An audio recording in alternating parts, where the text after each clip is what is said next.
Egg prices have been on the rise over the last several months, and according to the Federal Reserve, reached a record high, averaging over $6 a dozen in March, the only time a dozen eggs has reached the $6 mark.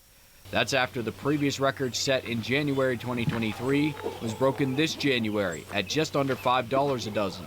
But food distributors say they are seeing that price drop. Over the last couple of weeks, they have come down in the $3–4 range is kind of what we're seeing now for fresh eggs, which is a lot better than what it was.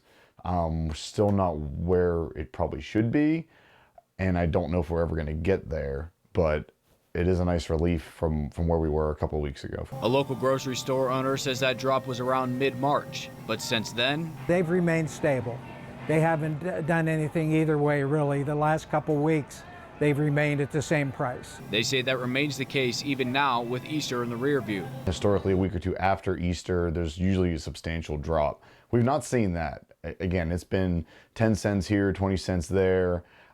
I don't know if we're going to get that big drop this year like we have in the past. The widespread blame for the recent egg prices goes to the bird flu, affecting millions of chickens. But distributors say they've had eggs to put on the shelves throughout the historic rise. They did have not total shortages, but we were cut in our orders back during that period. Maybe if we would order 10 cases, we'd get 5, but never 0. They say they believe egg prices will remain stable for now and don't see prices rising unless there's another bird flu outbreak. But what may come is rises in products that use eggs. It's taken a couple of months, but starting May 1st in particular, mayonnaise, egg products like hard-boiled eggs, liquid eggs that are sold more to restaurants and schools are now all going to be taking jumps. And I anticipate that probably going into the summer as well.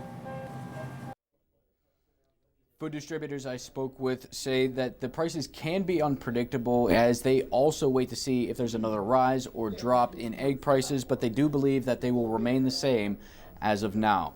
Live at the Content Center, Brock Owen, 6 News.